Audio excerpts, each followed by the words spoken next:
안녕하세요. 저는 평소 사연을 즐겨 듣고 있는 30대 애청자입니다. 평소 사연을 들으며 제가 겪은 일들이 떠오르곤 했는데 막상 이렇게 사연으로 적으려고 하니 떨려오네요. 긴 이야기가 되겠지만 모두 함께 해주세요. 저와 남편은 같은 대학, 같은 과 친구였어요. 그렇게 10년을 그저 친구 사이로 지냈는데 30살이 넘어가던 무렵 어느 순간 갑자기 남편이 남자로 보이더라고요. 남녀 사이에 영원한 친구는 없다던가요? 남편 역시 저와 마음이 통했는지 그때쯤부터 저를 특별하게 대해주었고요. 그렇게 저희는 자연스럽게 친구를 넘어 연인 사이가 되었고 3년을 연애하다 결혼하게 되었어요. 사실 사귄 지 1년쯤 됐을 때 결혼하려고 준비를 한 적이 있었어요. 그런데 그 당시에 갑자기 서방님이 여자친구가 임신했다고 알려오는 바람에 결혼 준비가 뒤로 미뤄지게 되었었죠. 저희가 알아봤던 식장뿐 아니라 스튜디오, 드레스, 메이크업, 심지어 신혼여행지까지 고스란히 서방님과 동서에게 넘겨줘야만 했었어요. 결혼이 미뤄진 것도 모자라 신중히 골랐던 모든 것이 무용지물이 되었을 땐 섭섭한 마음이 들었지만 워낙 오래 봐온 서방님께 가는 것이라 비교적 기쁜 마음으로 다 넘겨줬던 것 같아요. 그렇게 서방님이 먼저 결혼을 하게 되었고 저흰 2년이 지나고 결혼식을 하게 되었죠. 저희 시댁의 장점 중 하나는 식구들끼리 사이가 좋은 것이었는데요. 막 선을 넘는다거나 지나친 간섭, 연락을 한다거나 하는 막무가내의 것이 아니었어요.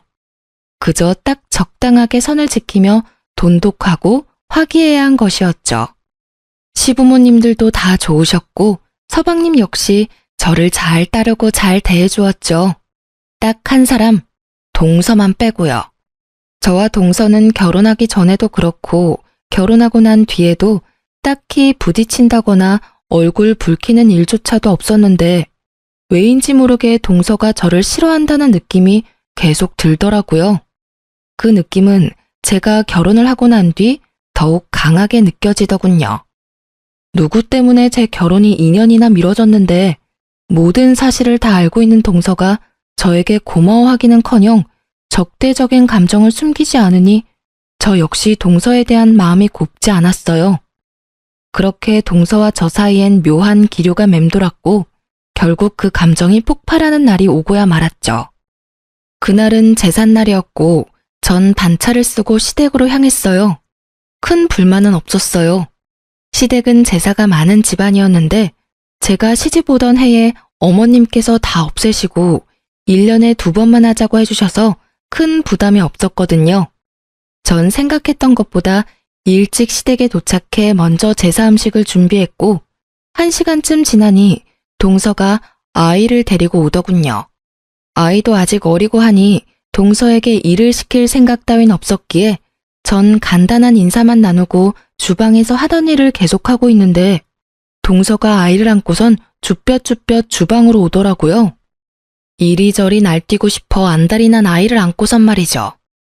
어찌나 그 속이 훤히 보이던지 시집살이 무언지 제대로 알려줄까 하고 고민이 다 되더군요.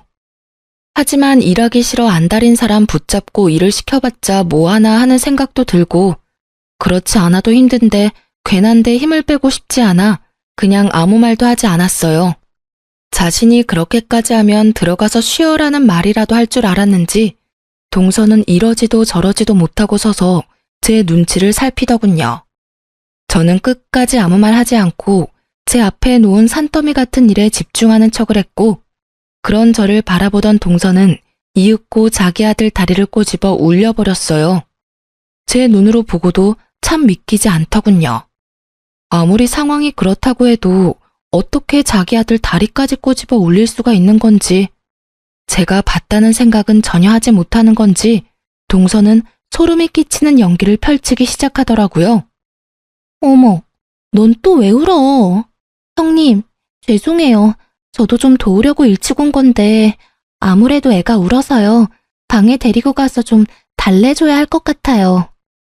연기력이 얼마나 출중한지 만약 제가 동서가 꼬집는 장면을 목격하지 못했다면 깜빡 속을 만한 연기력이었어요.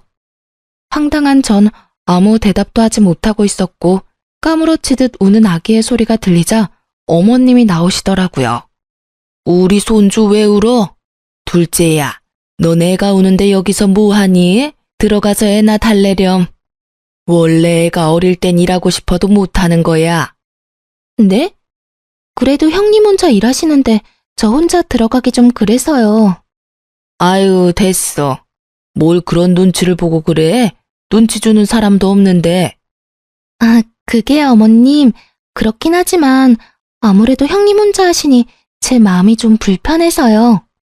이렇게 말하며 동서가 절 보는데 모르는 사람이 보면 제가 눈치 줬다고 오해하기 딱 좋은 눈초리더라고요.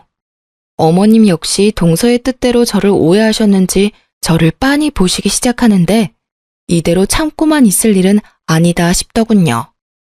전 저를 향하는 시선을 무시한 채 일어나 손을 씻고 동서에게 다가갔어요.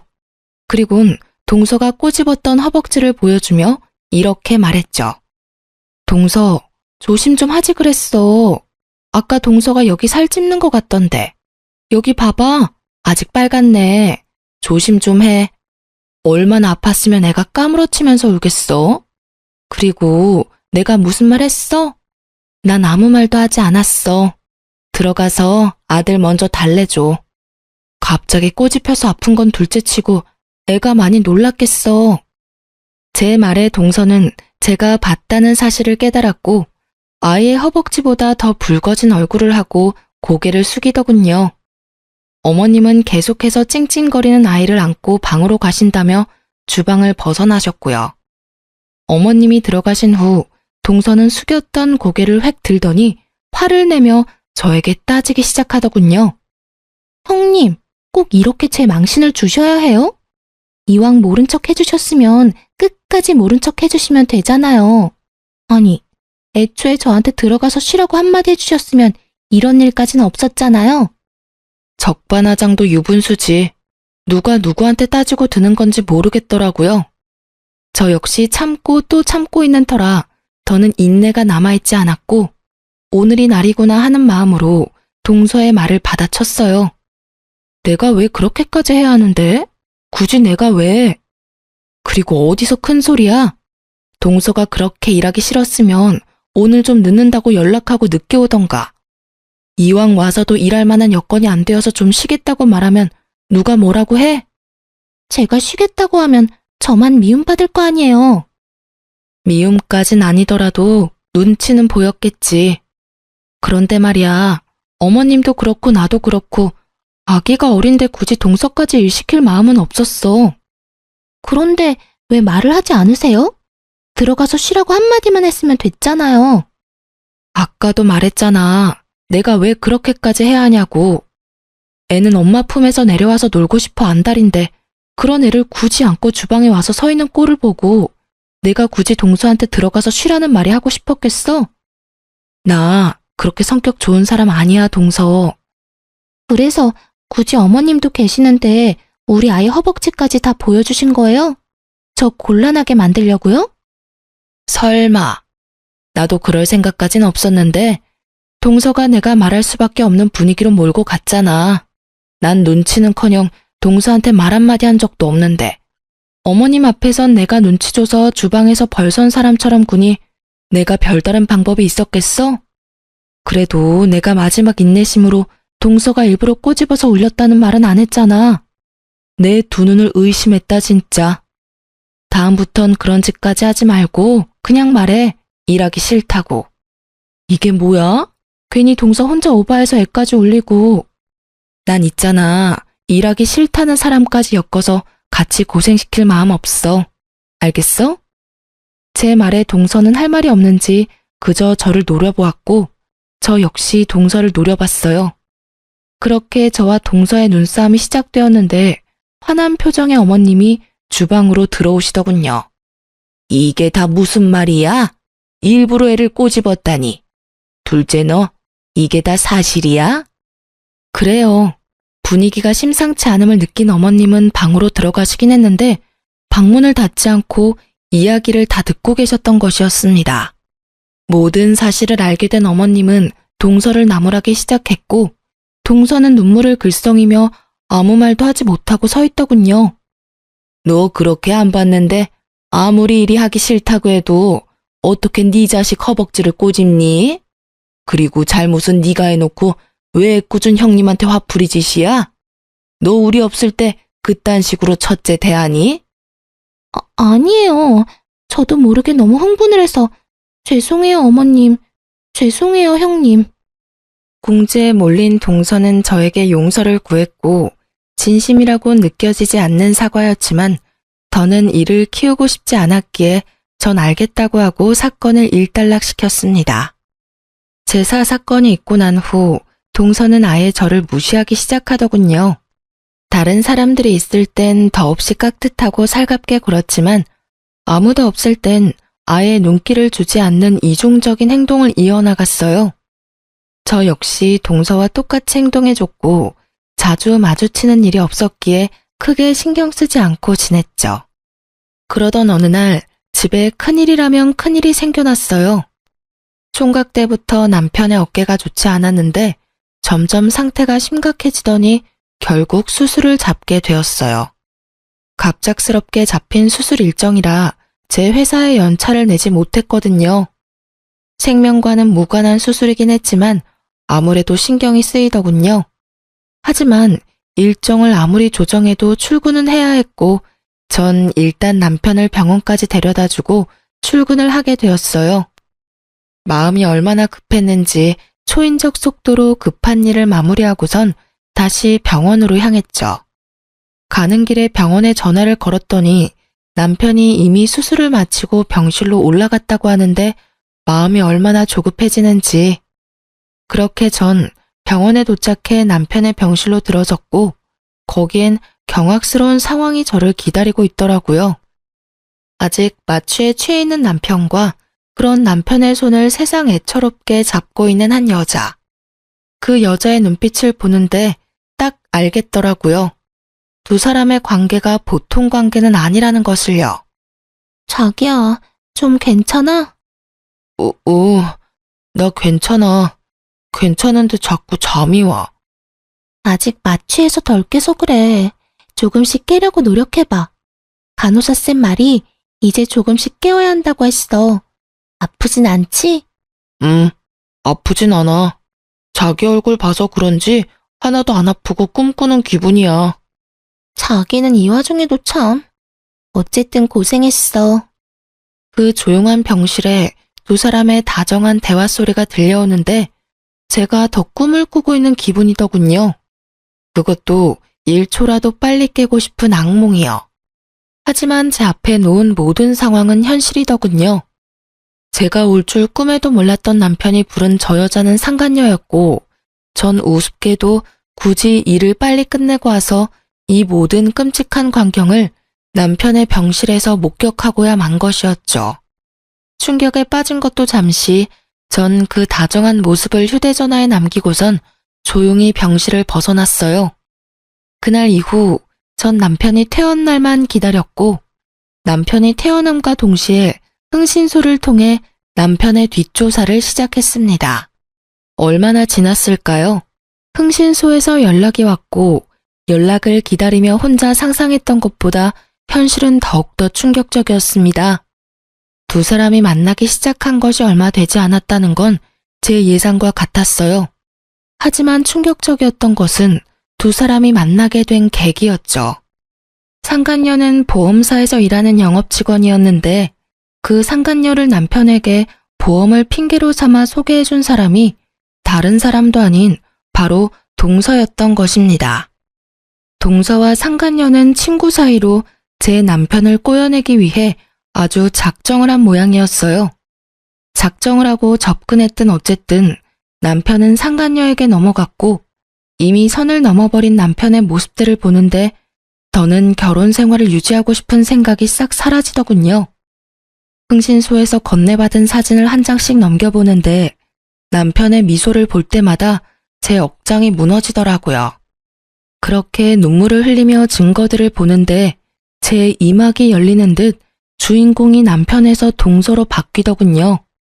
동서 역시 바람을 피우고 있었는데 직업 특성상 출장이 잦은 서방님이 외박할 때마다 아이를 친정에 맡기고 열심히도 더럽게 놀아놨더라고요. 그 옆엔 항상 상간녀가 함께했고요. 끼리끼리 잘 논다라는 말이 어찌나 잘 어울리던지. 그리고 이 모든 일을 꾸민 동서의 계획을 흥신소 직원분의 입을 통해 전해 듣는데 동서가 참 대단하다는 생각이 들더군요. 증거와 사진은 다 보내드렸고 대략적인 설명도 파일로 정리해서 보내드렸습니다. 그리고 이런 말까지 해드려야 하나 말아야 하나 고민했는데 조사하다 안 사실은 모두 말씀드리는 게 원칙이라 말씀드리겠습니다. 네, 하나도 빠짐없이 말해주세요. 그게 동서되는 여자가 이 모든 계획을 세우고 진행했는데 그 이유가 가관이더라고요. 우리 직원이 카페에서 두 여자가 나누는 대화를 들었는데 동서라는 여자가 형님이 자신의 마음에 들지 않아서 그런다며 남편의 형을 제대로 자할 곳이라고 했다더라고요. 그 집 재산이 꽤 되는데 이혼시키고 그 집 며느리 되면 다 장남 몫이라고요. 한 몫 크게 챙기면 자기 몫도 잊지 말고 나눠야 한다면서 각서까지 쓰고 나눠 가졌다고 하던데요. 물론 이 대화 내용도 모두 녹음했고 이 파일은 전화 끊는 대로 보내드릴 테니 확인해 보시면 될 것 같습니다. 하여튼 그 여자들 보통 여자들 아니니 사모님도 각별히 조심하시는 게 좋을 것 같아서 말씀드립니다. 아, 네. 감사합니다. 수고 많으셨어요.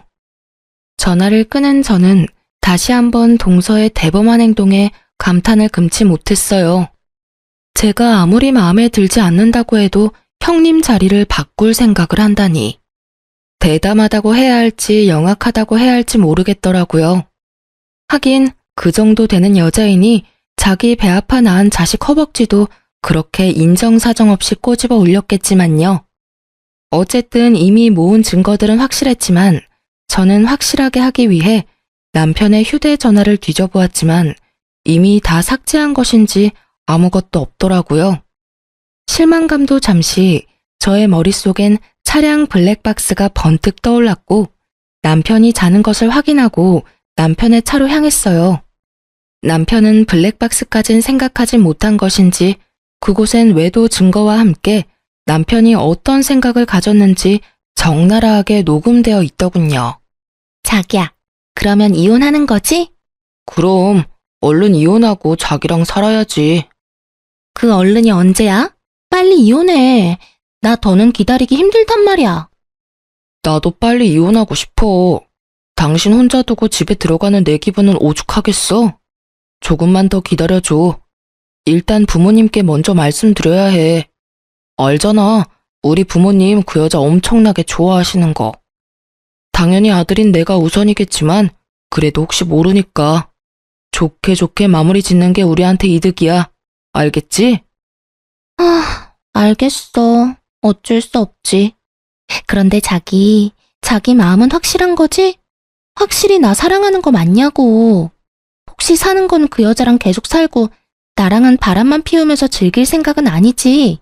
그런 말이 어디 있어? 내가 자기를 얼마나 사랑하는지 몰라서 그런 말을 해? 아니, 말만 그렇게 하고 이혼은 자꾸 미루니까 그렇지. 아니야. 돌아가는 상황 조금만 지켜보다가 적절한 때 이혼 이야기 꺼낼 테니까 조금만 기다려줘. 자기 이거 받아. 저번에 이거 예쁘다고 했었지?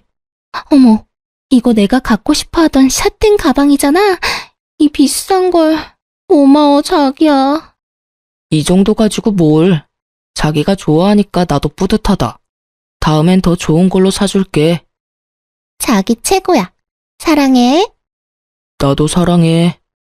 상간녀가 만나는 남자가 한둘이 아니라는 사실을 꿈에도 알지 못하는 남편은 상간녀에게 푹 빠져 있는 돈 없는 돈 다 퍼다 쓰며 상간녀의 배를 불려주고 있더군요. 남편과 알고 지낸 지 15년. 사진으로 볼 때보다 더 큰 배신감이 밀려오며 눈물이 멈추지 않더라고요. 몇 시간을 울었는지 어느새 어둑하던 차 밖은 밝아지고 있었고 전 여전히 흐르는 눈물을 닦으며 복수를 계획했어요. 아침이 되었고 전 여전히 아무것도 모르는 척을 하며 출근하는 척을 하고선 미리 만나기로 약속해 두었던 서방님을 만났어요. 다른 사람은 몰라도 서방님 역시 이 빌어먹을 상황의 피해자이니 모든 사실을 알아야 한다고 생각했기 때문이었죠. 갑작스러운 저의 연락에 의아해하던 서방님은 제가 내민 외도 증거들을 살펴보더니 무거운 입을 떼더군요. 형수님, 이게 전부 사실인가요? 안타깝게도 그래요, 서방님. 동서가 그 여자를 형한테 소개해줬고 형은 그 작전에 보기 좋게 넘어갔어요. 동서 역시 서방님이 집을 비울 때마다 남자들을 만나고 다니는 것 같더라고요. 늘 그 여자도 함께였고요. 저 이 여자 알아요. 이 여자 집사람 제일 친한 친구라고 했거든요. 연애할 때도 여러 번 봤었고 최근에도 봤었는데 형이랑 그런 관계인 줄은 상상도 못했네요. 어떻게 사람 탈을 쓰고 이딴 짓들을 할 수 있는지. 어쨌든 부모님께는 제가 말할게요. 조금만 기다려주세요. 제가 이야기 꺼내는 게 더 낫지 않을까요? 아니에요, 형수님. 이 여자 요즘 보험 핑계 대면서 부모님 댁에도 들락날락하고 있다고 들은 것 같은데 날 한번 잡아보려고요. 한 장소에 다 모였을 때 한 번에 터트리는 게 좋을 것 같아요. 기가 막히더군요. 외도도 모자라서 시댁까지 이미 들락날락하고 있었다뇨. 상간녀와 동서의 계획이 눈에 훤히 보이더군요. 보험을 핑계로 삼아 자연스럽게 시부모님들께 얼굴을 트며 좋은 인상을 남기려고 했겠죠. 이쯤 되니 동서라는 여자가 무섭게까지 느껴지더군요. 서방님도 저와 같은 생각이었는지 이럴 때일수록 신중히 해야 한다고 조금만 기다려달라며 증거들을 챙겼고 저는 서방님의 말을 따르기로 했어요. 표정을 보아하니 서방님 역시 이 상황을 곱게 넘길 생각은 없어 보였고 서방님의 계획이 더 현명하기도 했으니까요. 그렇게 전 서방님의 연락을 기다렸고 상간녀가 시댁을 방문한다는 연락을 받게 되었어요. 기다리고 또 기다린 날이었는데 막상 모든 걸 밝힐 날이 되니 심장이 떨어질 듯이 뛰기 시작하더라고요. 전 떨리는 마음을 진정시키며 시댁으로 향했고 시댁에 들어서니 시부모님은 물론이고 남편과 상간녀, 동서와 서방님까지 모든 식구가 모여있더군요. 저의 등장을 상상도 못했던 세 사람은 당황한 기색이 역력했고 남편과 상간녀는 티나게 저의 눈치를 살피기 시작하더라고요. 그 와중에 동서는 저에게 친근한 척을 하면서 다가오는데 당장이라도 친한 척 제 팔을 잡은 동서의 팔을 확 꺾어버리고 싶은 걸 얼마나 참았는지 모릅니다. 그렇게 제가 이성의 끈을 끊어먹을 위기에 처해 있을 때 서방님이 아버님께 준비한 증거들을 보여주며 상황을 설명하기 시작했어요. 아버지, 이거 좀 보세요. 이게 다 뭐야? 형이 저 여자랑 바람을 피우고 있더라고요. 두 사람이 만날 수 있도록 도움을 준 사람이 놀랍게도 제 집사람이었고요. 서방님의 말에 아버님은 믿을 수 없다는 표정으로 증거들을 살폈고 동서는 어느새 아버님 앞에 무릎을 꿇고 앉아 눈물을 흘리고 있더군요. 모든 상황을 그저 지켜보던 어머님은 보통 상황이 아니다 싶으셨는지 아이를 안고 방으로 들어가 버리셨고 아이가 자리에서 사라지자 아버님께서 남편에게 의중을 물으며 본격적인 대화가 시작되었어요. 이게 다 어떻게 된 것이야? 이 사진들이 전부 사실인 거야? 아버님은 사진을 흔들며 남편에게 물었고 남편은 차라리 잘 됐다는 투로 대답하더군요. 네, 보신 대로예요. 저 이 수정이와 만나고 있고 수정이 사랑해요. 뭐가 어쩌고 저째? 누굴 사랑한다고? 이 여자 수정이를 사랑한다고요.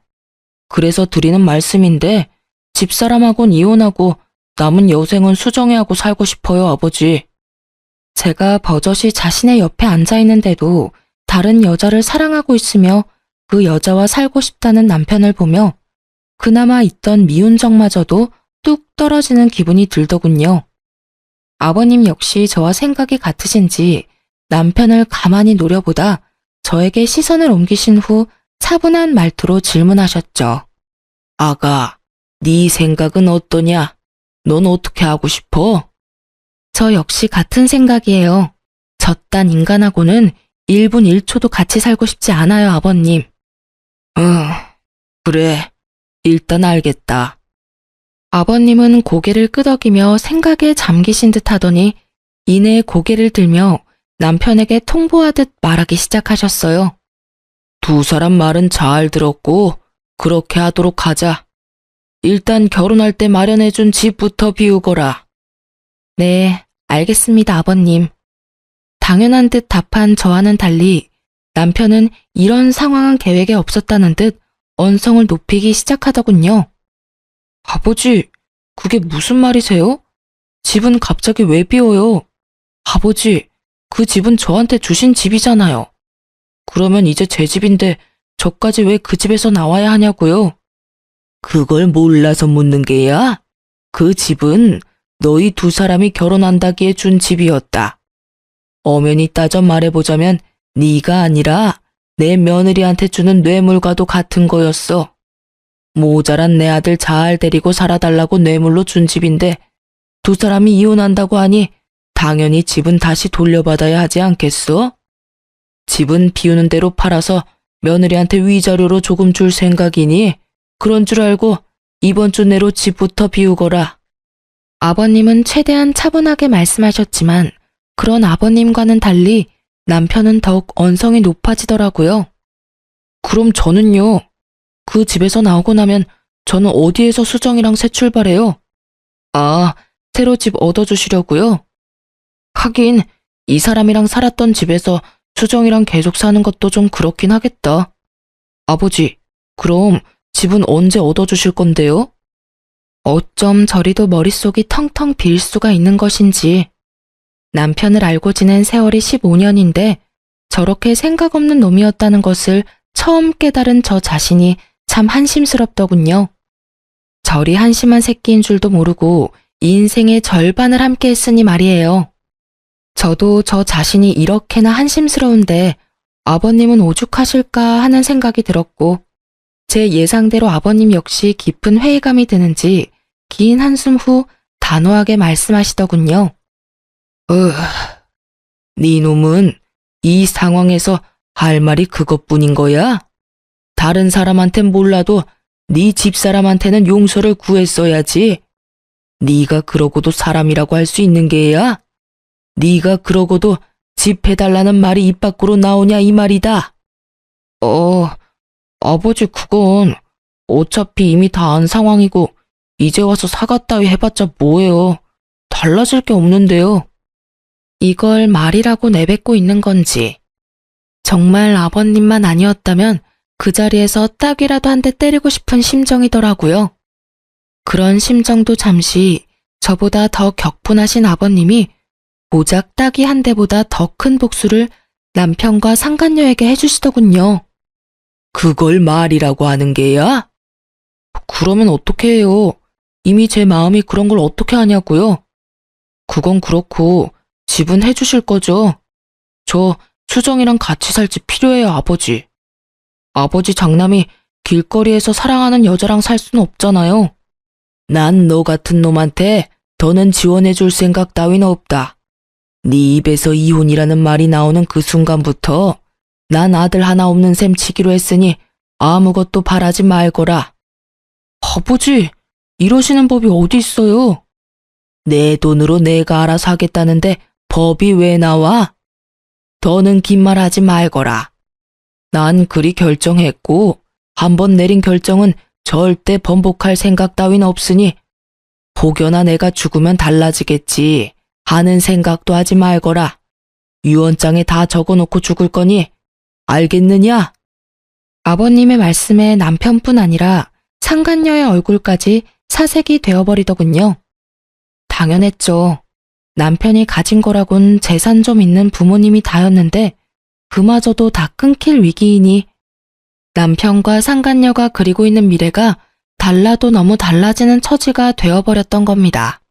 거기에다가 블랙박스를 통해 알게 된 사실으론 그나마 가진 직장마저도 상간녀와 함께 새 출발할 때 아버님께 투자받아 사업을 시작할 요량으로 직장에 사표를 내버렸고 곧 회사에서 나와야 할 상황이니 더욱 앞이 깜깜했겠죠.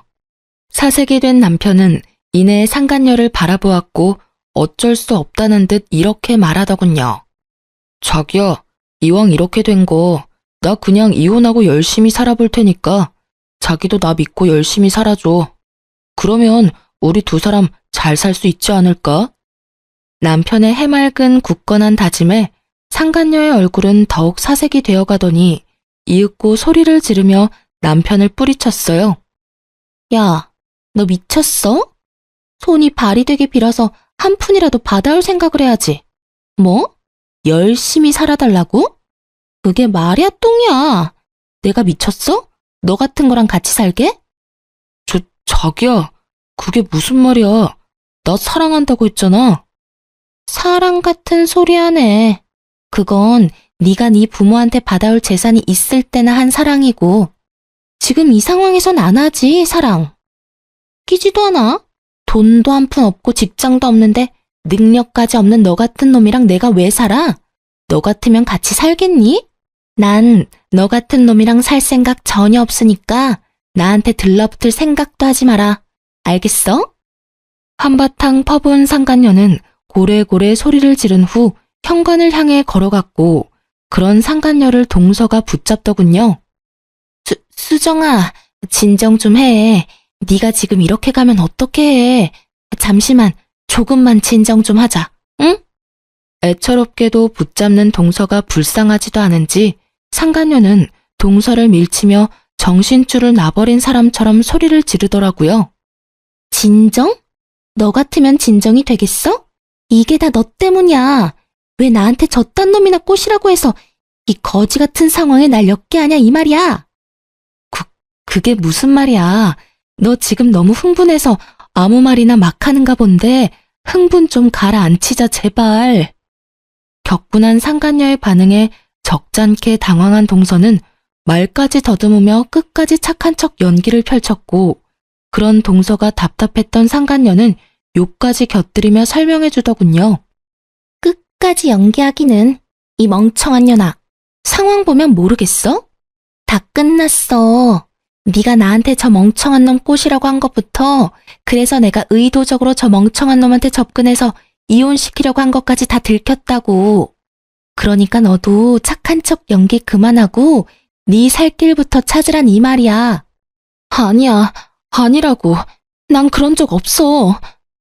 자신의 계획이 상간녀의 입을 통해 적나라하게 밝혀지자 동서는 크게 당황했고 당황한 동서는 상간녀를 있는 힘껏 밀쳐버리더라고요. 동서에게 밀쳐진 상간녀 역시 기분이 몹시 상해버렸는지 동서를 더 세게 밀쳐버렸고 그렇게 두 사람의 몸싸움은 시작되었어요. 시장판 싸움보다 더욱 거친 두 사람의 개싸움이 계속되는 사이 서방님은 모든 상황을 정리하고 싶은지 따로 정리해두었던 동서의 외도 증거들을 보여주며 차분히 자기 뜻을 알리기 시작했죠. 아버지, 이거 형뿐만 아니라 저 사람도 외도를 저지르고 있더라고요. 그래서 저도 이혼을 하려고요. 한꺼번에 이런 충격 드리게 돼서 죄송하지만 더는 저런 여자와 살 수가 없어요. 그러니 아버지께서 이해 좀 해주세요. 이해는 무슨, 당연히 이혼해야지. 네 형 바람나게 만든 여자를 내가 왜 며느리로 두겠어? 거기에다 바람이라니. 내 눈치 보지 말고 하고 싶은 대로 이혼해. 본격적인 본인의 이혼 이야기가 나오자 동서는 상간녀와의 몸싸움을 멈추고 서방님에게로가 빌기 시작했고 서방님은 그런 동서가 꼴도 보기 싫다는 듯 눈도 마주치지 않더군요. 여보, 이혼이라니 그게 무슨 말이야. 이거 다 오해야. 거짓말이라고. 그리고 그 사진들도 다 조작된 사진들이야. 이건 다 모함이라고. 그러니까 내 말 좀 들어봐. 당신 이야기는 다 필요 없고 이제부터 난 당신한테 두 가지 선택지를 줄 거야. 두 가지? 그래, 두 가지. 첫 번째는 당신이 깔끔하게 이혼을 해주는 거야. 깔끔하게 이혼한 당신은 몸만 나가게 될 거고, 물론 아이는 내가 키울 거야. 그리고 두 번째는 지금 당신이 생각하는 그거야. 이혼하지 않고 온갖 변명을 대며 질질 끄는 거. 만약 당신이 그렇게 더럽게 나온다면 난 집을 팔아서라도 최고의 변호사를 선임해서 당신 주머니에 든 10원짜리 하나까지 탈탈 털어서 법정 최대 위자료로 받아낼 거야. 아, 물론 이 경우에도 당신은 내 자식을 키우진 못할 거야. 서방님은 단호했고 동서는 머리가 잘 굴러가더군요. 그 짧은 순간에도 어떤 선택이 자신에게 더욱더 이득인지 판단을 내린 동서는 알겠다는 대답과 함께 시댁을 나가버렸고 이 모든 상황을 지켜보던 남편은 상간녀에게 빌기 시작하더군요. 자기야 제발. 나 자기 없으면 안 되는 거 잘 알잖아. 그러지 말고 다시 한 번만 잘 생각해봐. 응? 우리 아버지 말은 저렇게 했어도 나 절대 못 버려. 아버지 마음만 돌리면 우리 둘이 잘 먹고 잘 사는 일만 남은 거라고. 아직도 정신 못 차렸어? 다 끝났어. 끝났다고. 다신 나한테 연락하지 마. 알겠어? 상간녀는 매몰차게 남편을 뿌리치더니 동서와 마찬가지로 시댁을 나가버렸고 이제 남은 사람은 저뿐이었죠. 아무리 남은 사람이 저뿐이라고 하더라도 자신이 보여준 짓거리가 있는데 설마 저에게까지 매달릴까 싶었는데 남편 놈은 그 대단한 짓을 하고야 말더군요. 여보, 나 버릴 거 아니지? 우리 친구로 10년, 연인으로 3년이야. 부부로 산 세월까지 다 하면 15년이 넘는다고. 그간의 세월이 있는데 고작 이런 일로 나 버릴 건 아니지. 이 와중에도 그 흔한 미안하다는 사과 한마디 하지 않는 놈을 보는데 제 심정이 어땠는지 여러분은 짐작이나 가시나요? 말로 표현 못할 5만 가지 감정이 제 머릿속을 오가더라고요. 그중 가장 큰 감정은 배신감과 비참함이었어요.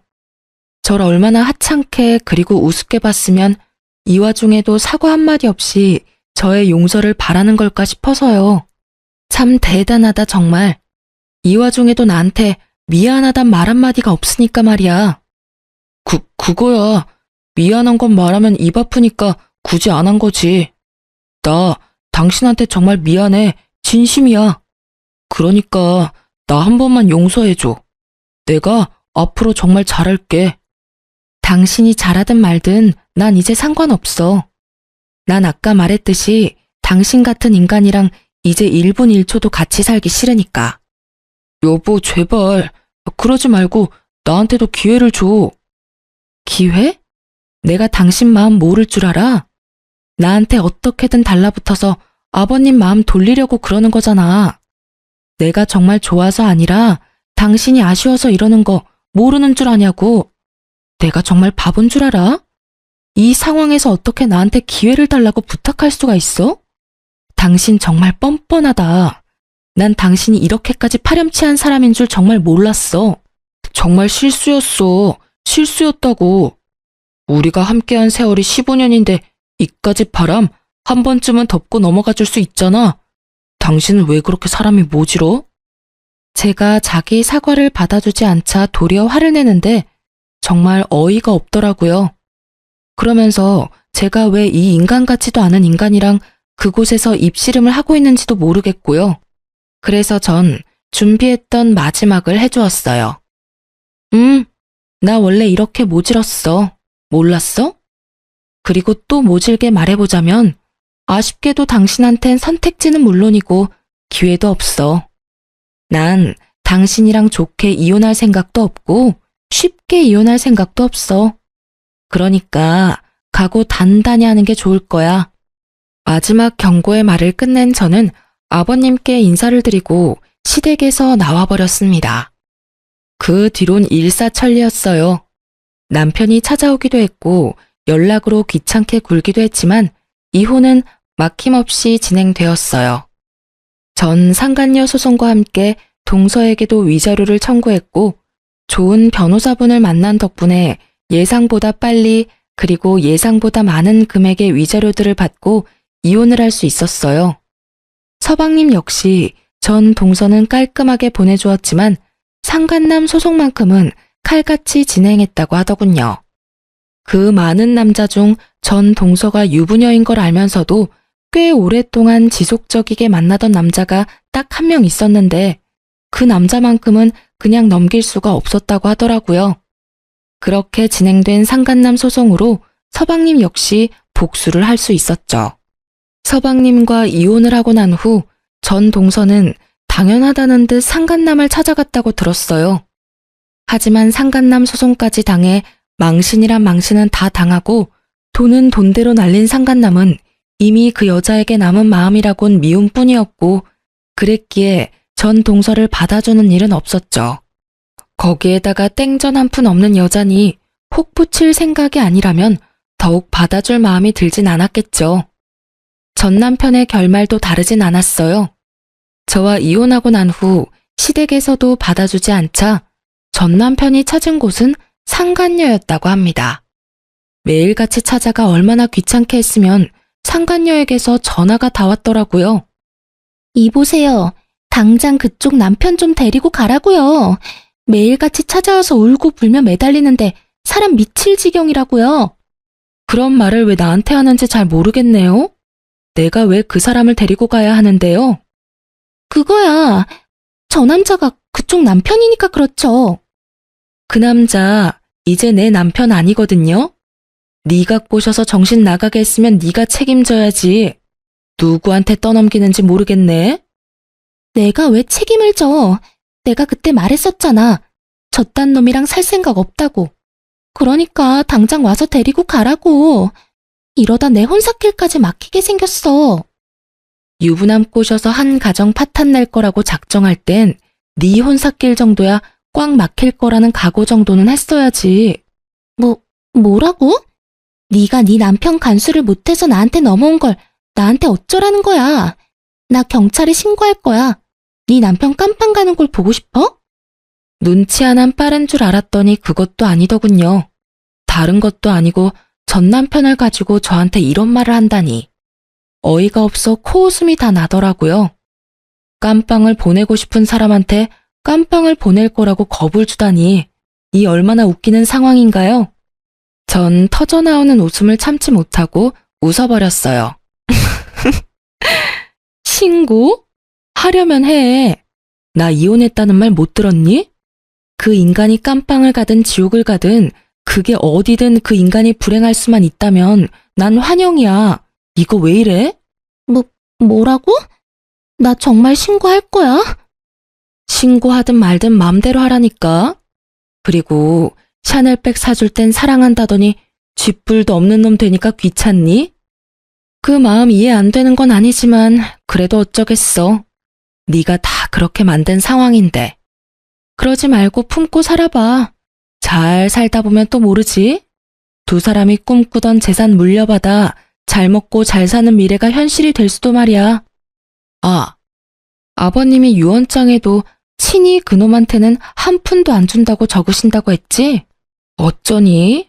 너희가 바라던 그 꿈 같던 미래는 정말 꿈이 돼버렸고 너한텐 웬 버러지 한 명이 붙어버렸으니 하여튼 난 이혼했고 나하고는 상관없는 사람이니까 네가 알아서 해. 나한테 연락하지 말고. 너야말로 나한테 한 번만 더 연락해서 이딴 되지도 않는 말 또 하면 내가 경찰에 신고할 테니까. 알겠어? 그 뒤로 상간녀는 온갖 욕을 해댔지만 전 전화를 끊어버렸고 그 뒤로도 연락이 오길래 그냥 차단해버렸어요. 정말 신고라도 해버릴까 하고 생각한 적도 있었지만 신고해봤자 뭐 하겠어요? 이리저리 불려다니기만 하고 귀찮아질 것이 분명해 그만두기로 했죠. 그렇게 전 모든 연락을 차단해버렸고 서방님의 말론 상간녀 역시 전 남편을 나몰라라 하고 버렸다고 하더군요. 전 남편이 그 버림을 받기 전까지 하루가 멀다고 상간녀의 집과 회사까지 찾아가 애원을 넘어 난동까지 피우는 바람에 상간녀가 말한 대로 혼사길은 물론 회사까지 잘렸다고 하고요. 얼마나 통쾌했는지 모릅니다. 사실 위자료를 받은 것만으론 상간녀에 대한 제 분노가 다 사라진 건 아니었는데 제 가정이 박살난 것처럼 상간녀의 일상도 망가졌다고 하니 그것 참 통쾌하더군요. 그리고 그 뒤론 제가 예상했던 그대로더군요.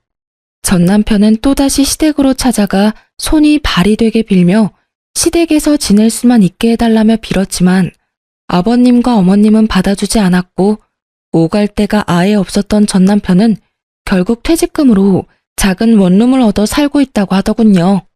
믿었던 모든 사람에게서 버림을 받은 충격 때문인 건지 능력이 부족한 것인지는 모르겠지만 취업은 되지 않았고 그 대신 일용직을 나가며 하루하루를 연명하고 있다고 해요. 그래도 일용직이라도 나가서 생활비라도 벌고 있으니 참 다행이라고 했네요. 돈 한 푼 벌지 않고 수중에 있던 돈마저 떨어지면 저에게 찾아와 또 어떤 귀찮은 짓을 할지는 모르는 일이니까요. 그 소식을 마지막으로 전 서방님을 비롯해 시댁과의 연락도 끊어버렸어요. 악한 감정은 없었지만 아무래도 전 남편과의 기억이 계속 떠올라 관계를 지속할 수는 없겠더라고요. 일단 저도 살아야 했으니까요. 전 이혼하고 난 후 사연에서 듣던 것처럼 잘 지내지진 않더군요. 남편을 사랑하는 마음이 남은 건 아니었지만 몰아치는 감정의 소용돌이 속에서 방황했던 것 같아요. 때론 슬펐고 때론 무기력했고 때론 한탄도 했고요. 괜찮아졌다 싶으면 어김없이 떠오르는 함께했던 세월이 저를 참 많이도 힘들게 괴롭혔습니다. 한동안은 그 모든 감정을 외면한 채 지냈는데 외면하는 것이 정답이 아니라는 생각이 어느 날 들더군요. 그날부턴 전 그 감정들을 당연한 일이라고 여기기로 했고 그 당연한 힘듦을 받아들이기 시작했어요. 그렇게 3년이 지난 지금은 사연으로 이혼 이야기를 적을 만큼은 덤덤해진 것 같아요. 아주 가끔은 좋았던 기억도 또 가끔은 나빴던 기억도 떠오르긴 하지만 그마저도 그랬었지 하고 씁쓸한 웃음 정도는 지으며 넘길 수 있는 정도가 되었어요. 요즘 전 작은 카페를 차려 운영하고 있어요. 회사는 이혼 후 마음이 많이 힘들었던 시기에 동료들에게 민폐만 끼치는 것 같아 그만두게 되었고 한동안은 휴식기를 가지다 찾은 취미가 커피였어요. 평소 제빵을 좋아하기도 했던 터라 쉬는 동안 기분 환기도 시킬 겸 배워뒀던 것이 직업이 되었네요. 처음엔 적자였던 가게가 이젠 꽤 좋아졌어요. 나름 단골도 많이 생겼고 수입도 많아진 것이 꽤 괜찮은 가게가 되었죠. 그렇다고 해서 너무 바쁜 것은 아니라서 저만의 시간을 보내기에도 딱 안성맞춤이에요. 전 이런 제 삶에 아주 만족하며 지내고 있고 앞으로도 제 삶과 저의 안정을 위해 더 노력하고 더 열심히 살아갈 예정이에요. 이로써 제 이야기는 끝이 났어요. 어떠셨나요? 욕들 많이 하셨나요? 전 사연을 들을 때마다 혼자 그렇게 욕을 하거든요. 어쨌든 저의 긴 이야기 잘 들어주셔서 너무 감사하고 또 감사합니다. 오늘도 좋은 하루 되세요.